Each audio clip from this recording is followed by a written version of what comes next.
Bueno, saludos amigos y bienvenidos a la segunda entrega de Entrevista con Vistas. Hoy las vistas que circundan el lugar donde nos ubicamos para la entrevista son obras de arte del Museo Doña Paquita. Esa casa, esa mansión que todos conocemos en la Plaza Circular y que alberga pues obras de arte y al mismo tiempo la obra de arte de la propia construcción y su historia.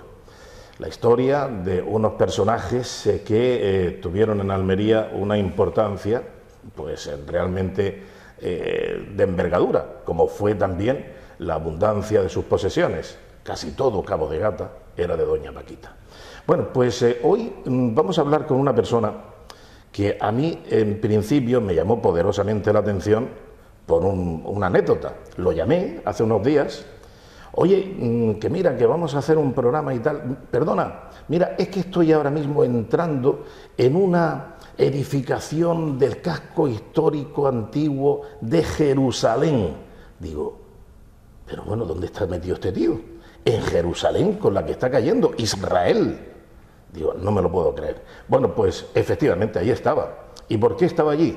Porque se tiene que documentar. Ama mucho la historia, sobre todo la geografía más histórica de nuestra civilización, y ahí estaba, en Jerusalén, porque va a ser fruto de su próximo libro.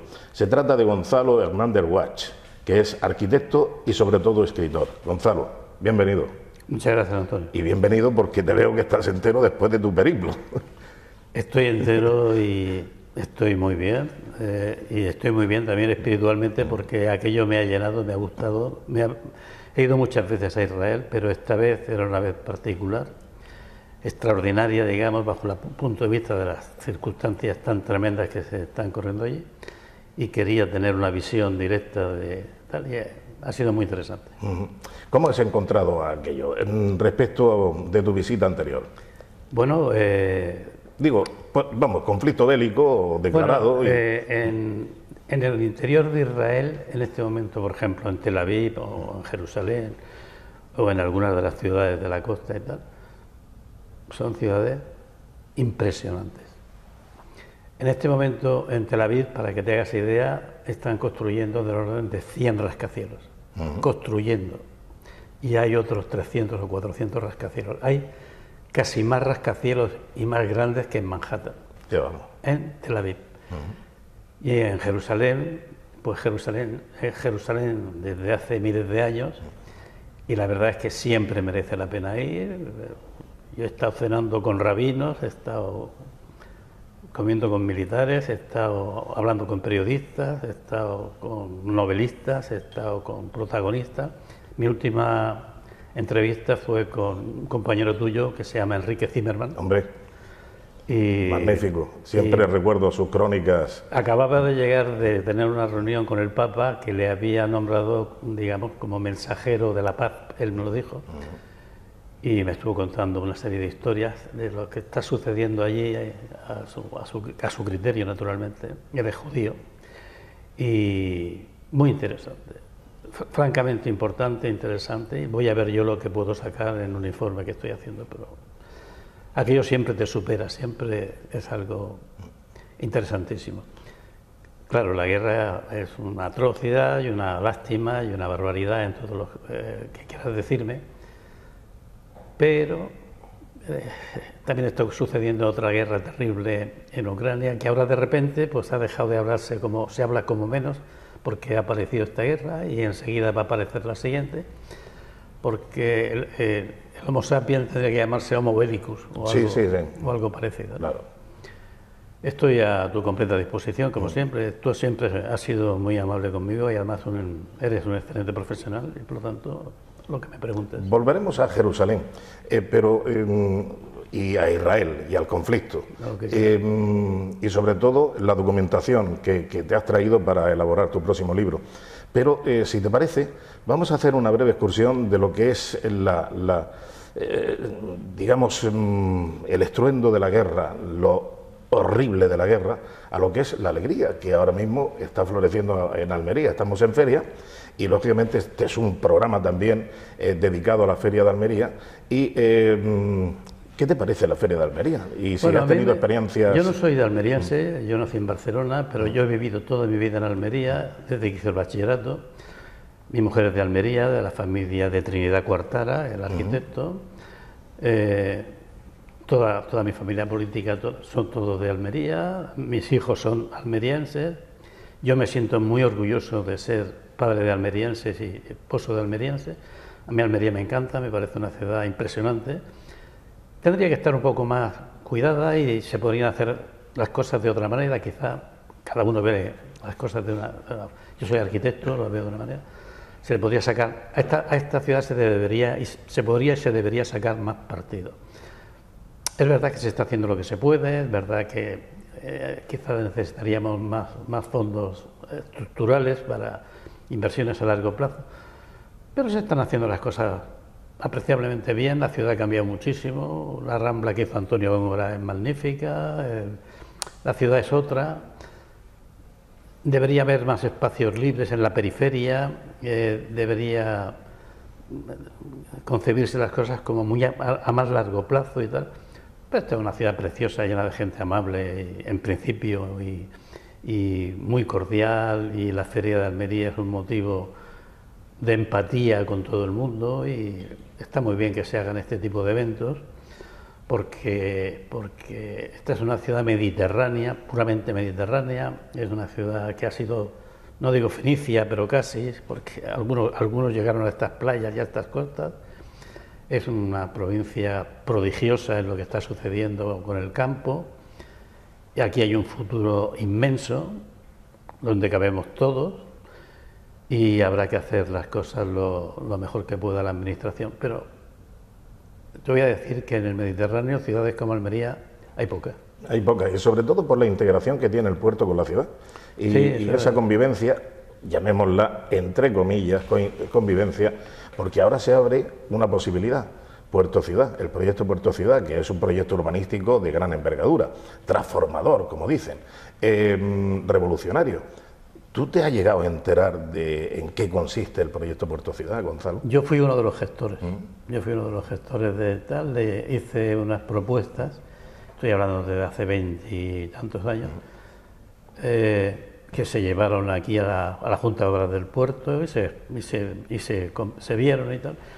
Mi propuesta era una propuesta muy atrevida, muy innovante, muy ambiciosa, quizás excesivamente ambiciosa, y no fue considerada. Luego se hizo un concurso restringido, como sabes, y tal. Pero bueno, yo confío en que termine por salir bien. Y además, mi padre fue práctico del puerto de Almería durante muchos años. El hombre vino aquí como práctico, nos trajo como práctico del puerto, junto con otros dos prácticos que había aquí, Vila y Gorriño, que era como se llamaba. Y la verdad es que este puerto es un puerto precioso, un puerto amplio. Se ha ido reduciendo un poco las dársenas por motivos de crecimiento de lo que son prácticamente los muelles y tal. Es un puerto estupendo donde entran barcos gigantescos. Y como ahora maniobran con otro tipo, digamos, de hélices laterales y tal, se manejan muy bien. Entonces no, pero el puerto con el parque tan hermoso, tan bonito, con esos árboles gigantescos, tan antiguos, con la almedina detrás, con la alcazaba de fondo y con el cielo azul de fondo, en sí mismo ya es una cosa digna de verse. Ya. Lo que pasa es que quizá hayamos perdido la oportunidad de haberle sacado más jugo a eso que tenemos, de darle más uso. Seguramente sí, tienes razón, pero estamos todavía a tiempo de corregir determinadas cosas y, bueno, tenemos que aprovechar lo que tenemos, porque si empezamos a hablar de entelequias, pues fíjate lo que se podría haber hecho, ¿no?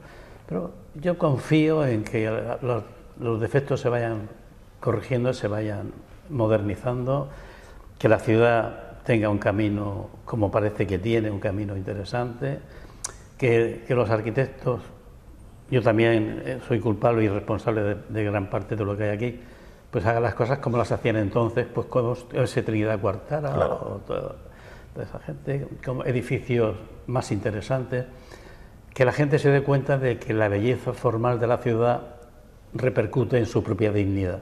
Entonces habría que intentar hacer una especie de competición entre los promotores para ver quién hace el edificio más interesante, más bello, más tal. Algunos arquitectos jóvenes lo están consiguiendo, pero habría que darle todavía mucho más sentido, digamos, estético, y mucho más sentido social y mucho más sentido histórico. Yo creo que sí. Lo que pasa es que también gran parte de culpa está en el promotor de la obra. Absolutamente. Claro, porque... Perdona, y en una administración que tampoco ha puesto una normativa...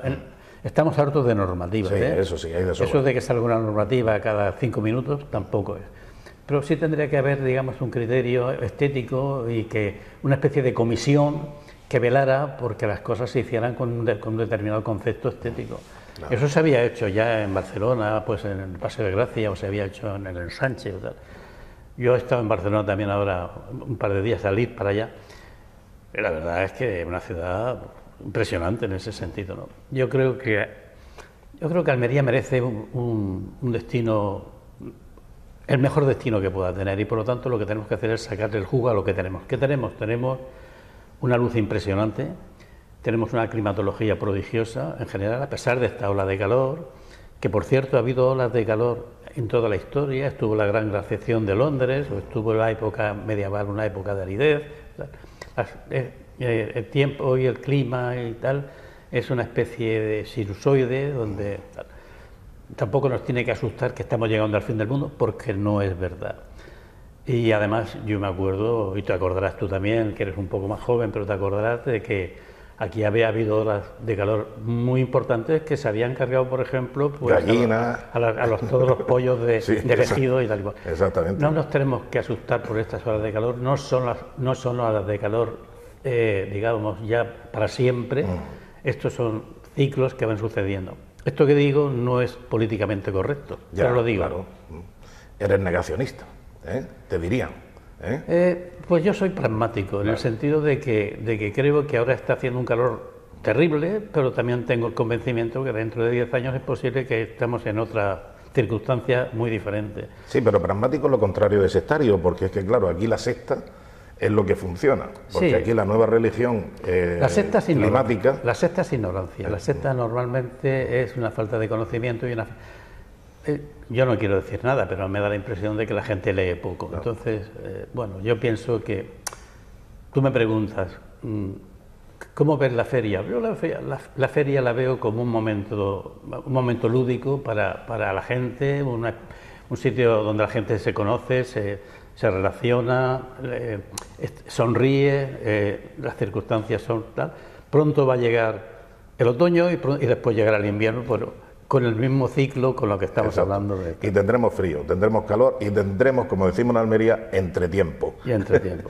Para la rebequilla. Pero el entretiempo de Almería es un entretiempo extraordinario, y es un entretiempo estupendo. Luego hay otro tipo de calor en Almería muy interesante, que es el calor de la gente. La gente en general en Almería es abierta, familiar, es empática, es simpática, es amable y es educada en general. Siempre hay excepciones, como en todas partes. ¿Sabes qué pasa, Gonzalo? Que tú que eres escritor, y lo decías, aludiendo a la secta, al sectarismo de la gente, a la incultura, es decir, secta, incultura, falta de lectura, falta de conocimientos, falta de viajar por el mundo, conocer y leer, y leer como... ¿Cuántos libros? ¿Casi 40 puedes tener, más o menos, publicados? Sí, exactamente. El último libro, que es este que te traigo aquí... Este que no lo dejas, lo tienes ahí trincado, el manuscrito. La escalera de Potemkin. Exactamente. Bueno, vamos a ver un primer plano de la portada de la escalera de Potemkin, que es, yo recuerdo la película, el acorazado Potemkin. Claro. Y claro, pues, y el Aurora, magnífico el Aurora, que lo vi allí en San Petersburgo, allí amarrado. Y bueno, pues ya nos contarás cosas de tu libro, pero efectivamente, este es el libro, el manuscrito completo, ¿no? Este es el manuscrito completo. Perfecto. Bueno, va a ser un libro... Está calentito como los bollos. Sí, muy bien. Pero está terminado, ¿no? Está terminado. Ya revisado y todo. Está revisado y se está... Aprovecho... ¿Puedo hacer propaganda? No, ¿qué va? Por supuesto. Estoy editándolo por primera vez en mi vida por lo que se llama crowdfunding. Estoy haciendo una edición limitada, seguramente entre 200 y 300 ejemplares. Lo estoy haciendo con Círculo Rojo, que es una excelente editorial. Ahí publiqué yo también mi libro. Bueno, pues lo estoy haciendo con Círculo Rojo y lo están haciendo muy bien, muy profesionalmente, muy bien. Estoy muy satisfecho de haber elegido esa editorial. Y lo estamos haciendo de tal manera que si tú quieres adquirir un libro, tienes que adquirirlo por crowdfunding en una página que se llama Berkami, con V, Berkami, con K, Berkami. Y esta página tienes que ingresar el dinero allí, realmente son 18 euros si es, por ejemplo, para aquí, para Almería, o 24 si es fuera, y te encuentras con mi libro firmado, sellado y numerado, de tal manera que será una primera edición de un libro sobre la guerra de Ucrania, la guerra de Rusia, las circunstancias que están envolviendo no tanto a los gobiernos como a la propia gente, en qué circunstancias se están moviendo los dos pueblos, saber que se han perdido miles de muchachos jóvenes. Claro, cuando uno tiene un muchacho joven, pues no puede perderlo, claro, y perderlo es una barbaridad. Entonces hay que hacer algo por terminar la guerra, no por fomentar la guerra, y este libro es un alegato contra la guerra. Contra la guerra. Bueno, pues vamos a ver si te hacen caso más de uno, ¿eh? Oye, estoy viendo, Gonzalo, un cuadro, se me va a la vista muchas veces, porque es que lo tengo en gran formato, y ahí lo estás viendo, es nuestro paisano, nuestro paisano, que es el Nicolás Salmerón, arameño, y que fue presidente de la Primera República Española, y que, curiosamente, le colocan cada aniversario de la Segunda República, que nada tiene que ver con la primera, en todos los sentidos, le colocan una bandera tricolor a modo de bufanda, de supporter, por ejemplo, de un equipo de fútbol, en la puerta de Purchena. Y creo que tú tienes algo que ver con esa imagen de un Nicolás Salmerón de gran porte, porque yo creo que llega casi a los 2 metros de estatura. 1,90 metros. 1,90 metros, que va andando como otro ciudadano más por la puerta de Purchena. ¿Qué te une con esa imagen? Pues yo tengo simpatía a la figura de Salmerón, no solamente por ser alameño, no solamente por ser almeriense. Me parece era un hombre curiosamente, entre los políticos, algunos de los políticos, quiero decir, no quiero ofender a nadie, era un hombre honrado. Rara avis. Era un hombre honrado y era un hombre que decía la verdad, era un hombre que decía lo que pensaba y era un hombre que tenía ilusión por el país y era un republicano, pero en el sentido de la rex pública, en el sentido de que lo que hacía lo hacía para los demás, por los demás y contando con los demás. Eso no es fácil hoy en día, o sea, encontrar alguien que gobierne, tampoco voy a mencionar a nadie, pero alguien que diga la verdad, que haga las cosas por los demás y que actúe de la manera que está actuando, no es Nicolás Salmerón. Nicolás Salmerón es un paisano y un prohombre y por lo tanto merecía estar en un sitio interesante. Entonces yo le propuse al alcalde, a Luis Rogelio y al concejal entonces que estaba con él de urbanismo, le sugerí durante la fiesta de inauguración del Toyo que este hombre tendría que estar a la altura del pueblo, porque es como él había pretendido estar y que se dejaran de monumentos y de tal. Y me hicieron caso, pero fui yo el que lo llevé donde está. Claro. Y la verdad es que cada vez que paso se lo cuento a mis nietos, a mi familia, se lo digo, aquí lo puse yo a él.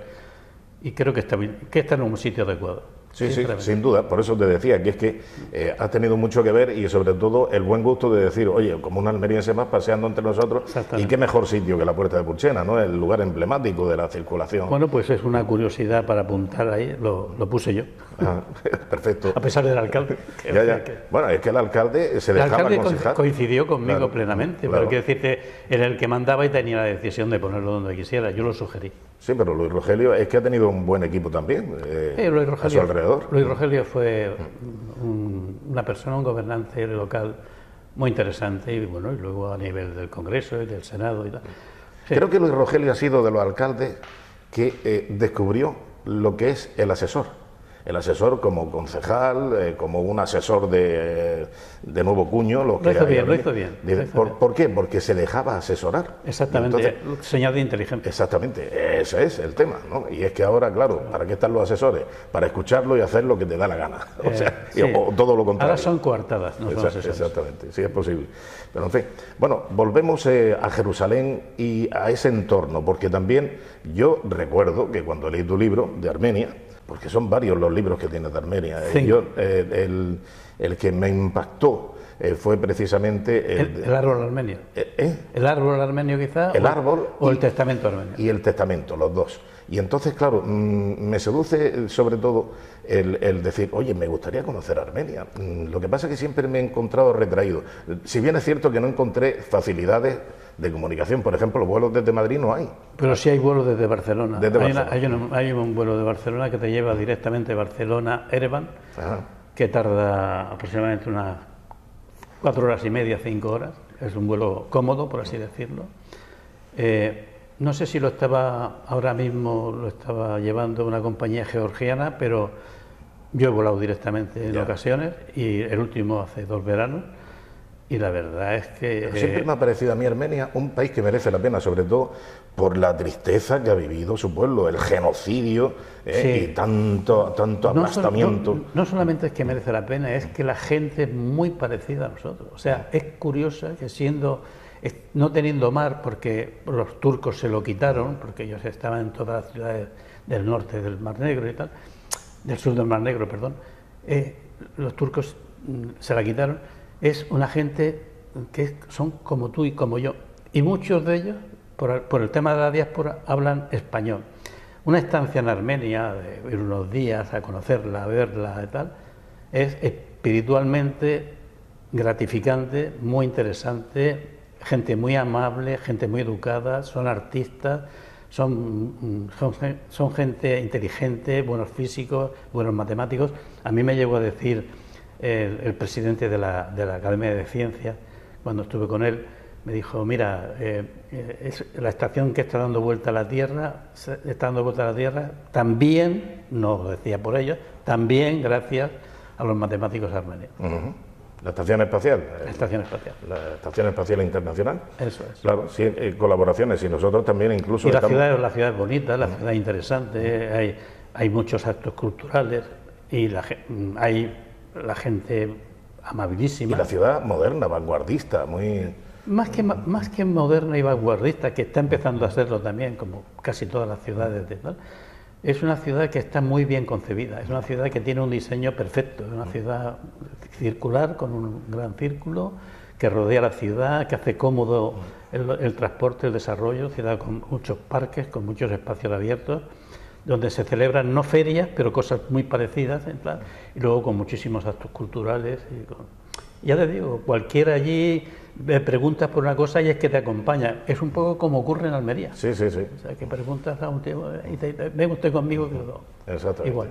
Sí, yo voy para allá. Te lo recomiendo. Te recomiendo un viaje, porque además, a nivel espiritual, no quiero decir que ganaría, yo sé quién eres tú, pero te gustaría.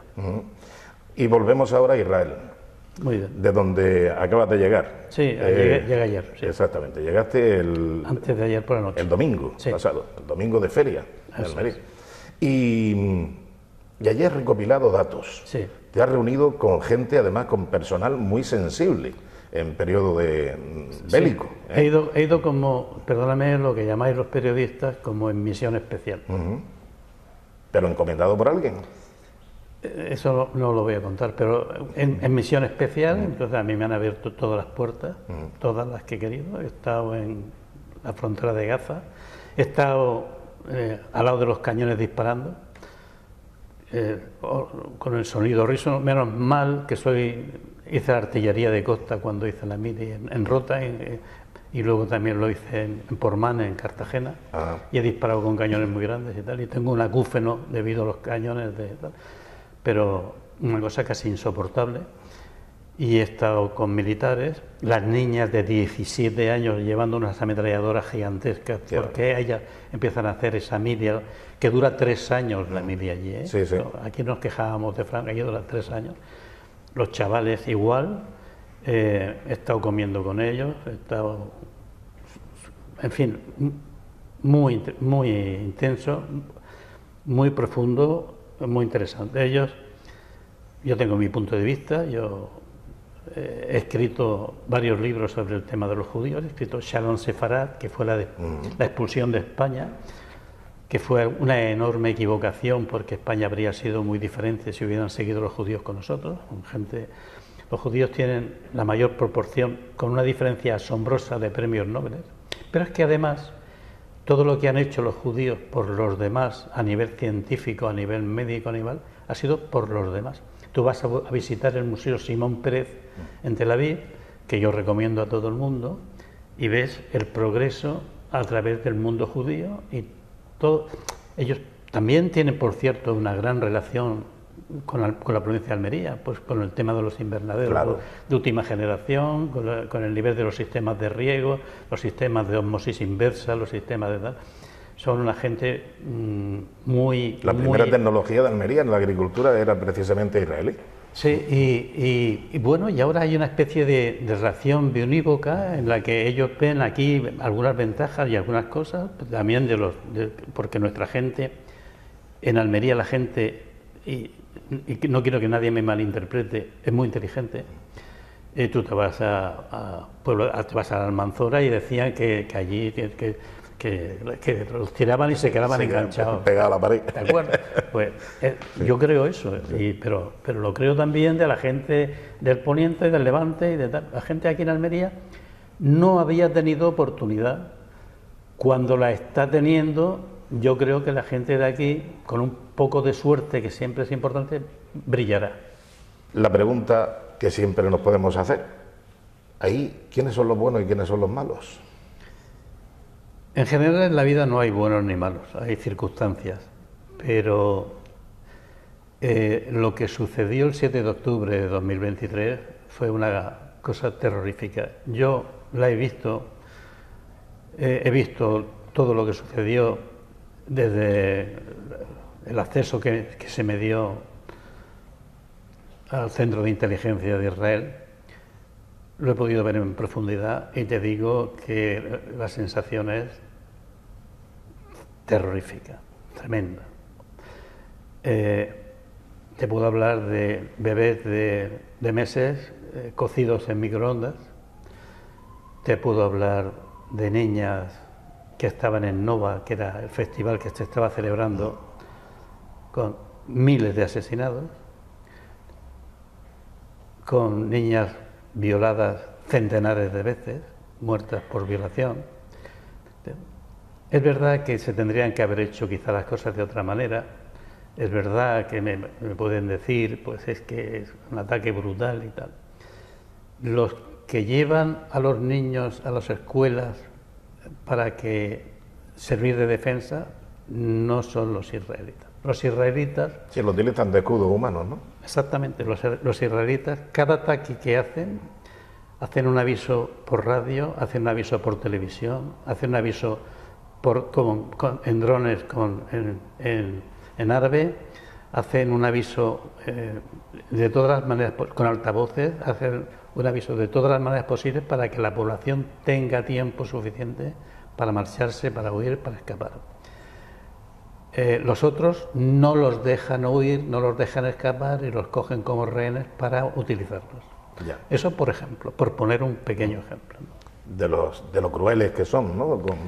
Con este tipo de artimañas bélicas. Por poner un ejemplo. Entonces, no se trata de dos estados, no se trata de convivencia, tal. En Israel viven 3 millones de árabes pacíficamente. Por cierto, gente muy amable, muy empática, con una excelente gastronomía, con un gran sentido del humor y del dolor, con todas las posibilidades que tienen, van a la universidad como van los otros.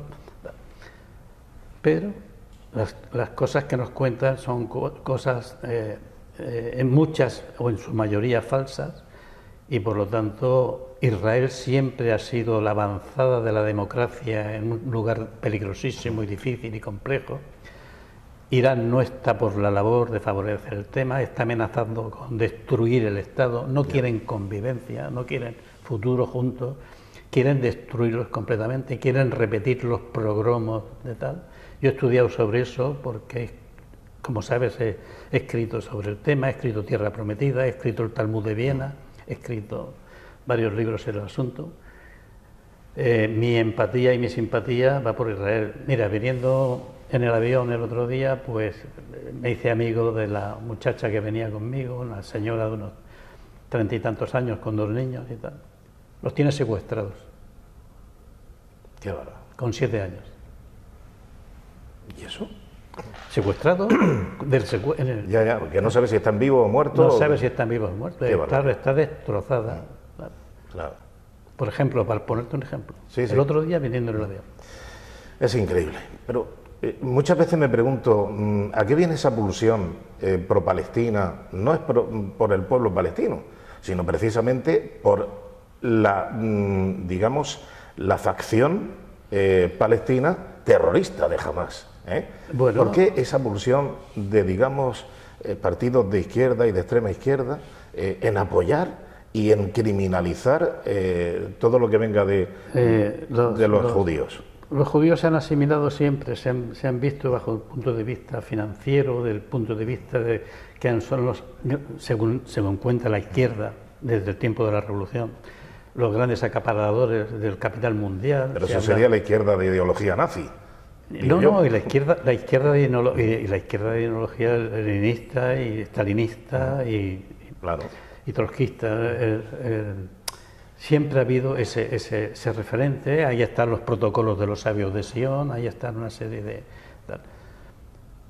Los judíos son, como te digo, el mayor número en porcentaje, pero con una diferencia abismal de premios Nobel.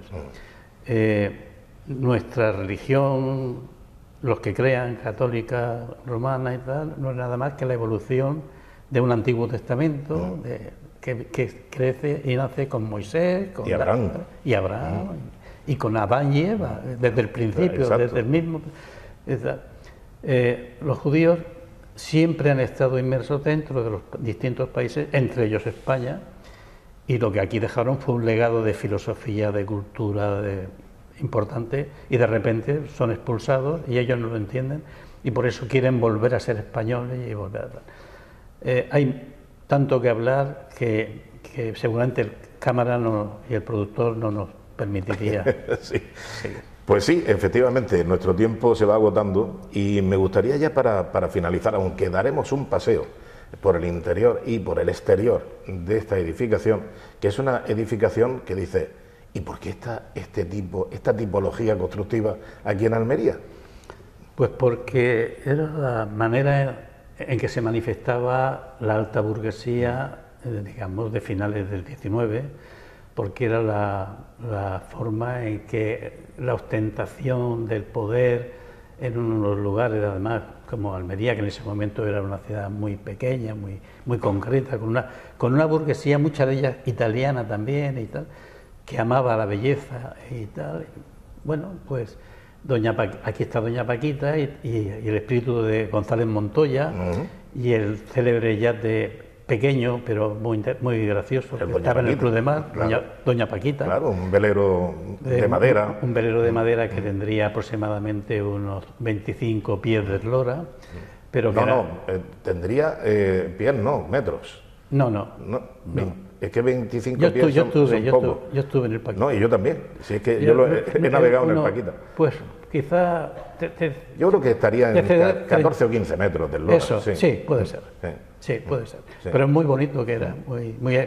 Con unas líneas preciosas. Ese y el Argos. El Argos también. El Argos, que era de Luciano, que también era de arquitecto. Yo iba mucho entonces al Club de Mar porque mi padre era el práctico, como te contaba antes, y entonces cogía una piragua.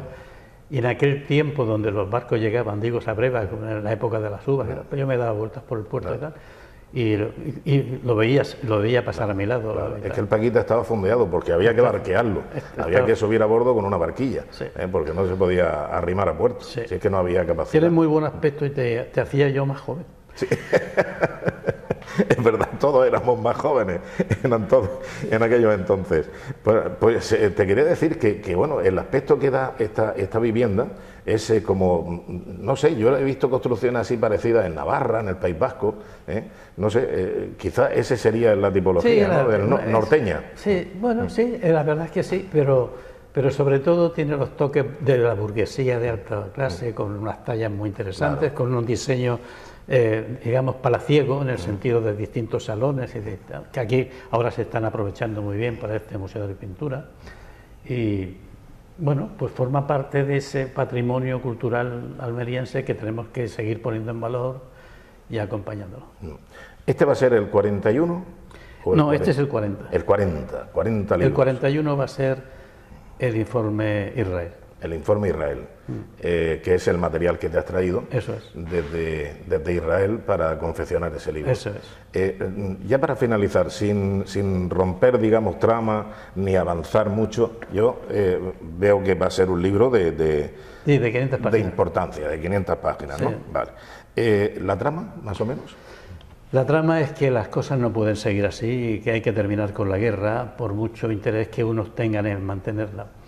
La trama es que se dice ahí que lo que está sucediendo no tendría que haber sucedido y que no debe volver a suceder. Y sobre todo, que lo que se está previendo ahora en la Unión Europea de que haya un reclutamiento obligatorio de los jóvenes antes de un año, porque va a suceder, es algo que no debería suceder jamás, porque también podría ser posible que en esa situación extraña y casi prebélica que estamos viviendo, pues nuestros jóvenes terminen en las fronteras de donde no tendrían que terminar. La guerra no debe existir, esto es un alegato contra la guerra, fundamentalmente novelado, pero un alegato contra la guerra, y entonces lo que tenemos que hacer es un reclutamiento para la paz. Entonces, en el sentido de que a los chavales hay que darles un momento de juventud, pero al mismo tiempo un momento de enseñanza, hacer que la enseñanza sea más atractiva, más interesante y que tengan posibilidades. Yo, por ejemplo, me resisto a creer que nuestros padres y vivieron en casas hechas por el servicio social prácticamente, por Franco y tal, y ahora no seamos capaces de hacer eso. Yo me honro de haber colaborado muy directamente, por ejemplo, en la cooperativa del taxi de Almería. Hicimos 400 viviendas para las cooperativas, viviendas de mucha calidad. Y la gente las podía pagar. Eso era de Nueva Almería, ¿no? Aquí, en la carretera de Ronda, subiendo las 400 viviendas que hay. Nueva Andalucía, ¿no? Un poco más arriba, de los juzgados. Sí. Hice 200 viviendas del grupo primero para tal, como arquitecto me refiero, claro. Hice cooperativas en Huerca-Lovera, hice cooperativas en Vera, como arquitecto. Y te digo que la gente las podía pagar con una hipoteca. Claro. Ahora los chavales no pueden pagarlas. Esto es absurdo. Sí. ¿Dónde está esa cantidad de impuestos y de dinero que se está recaudando y tal? Pues habrá que... No profundice. Sí, no nos metamos en berenjenal. No profundice a ver dónde está todo ese dinero. Habíamos empezado muy amistosamente con la feria. Sí, y con la feria terminamos, evidentemente, porque teníamos amistosos. No obstante, lo que tú decías, lo de la guerra, el alegato contra la guerra. Este es un libro interesante, a mí me gustaría que la gente lo conozca y lo compre. Se llama La escalera de Potemkin, porque Potemkin, que era el amante de Catalina la Grande, decía las malas lenguas que cuando Potemkin estaba en San Petersburgo no salía del dormitorio de Catalina. Potemkin fue un famoso militar, uno de los que colaboraron en crear Odessa, en crear las grandes ciudades, digamos, de Crimea. Y Crimea y Ucrania han sido siempre, ha sido siempre rusa. Y por lo tanto, lo que está sucediendo es una guerra civil entre hermanos. El marido es ruso, la mujer es ucraniana, los hijos se han educado en Moscú, la otra hija se ha educado en Kiev, el niño está haciendo... No puede ser. Esto tiene que terminar ya. Y este libro intenta poner un granito de arena. Muy bien. Pues La escalera de Potemkin, el libro de Gonzalo Hernández Guas, que hace el número 40 de su cosecha literaria. Enhorabuena, Gonzalo, muchas gracias, muy amable por tu que disfrutes tu modo de entender la Feria de Almería. Sí, por supuesto. Y por supuesto te deseamos mucha suerte con tu próxima entrega, con un tema tan apasionante y tan lógicamente de ardiente actualidad como es la crisis que hay ahora en el Medio Oriente. Muchísimas gracias, una entrevista muy interesante, muy culta, me ha gustado mucho estar contigo un rato. Pues, ¿qué quieres que te diga? Que doblo la oferta, teniéndote a ti como protagonista de esta entrevista con vistas. Vistas que vamos a tratar de sintetizar desde el interior de Doña Paquita, de esta magnífica construcción, y también la belleza que tiene exterior. Así que nos vemos fuera y nos vemos mañana también en otra nueva edición de Entrevista con Vistas en Interalmería. Saludos y hasta mañana.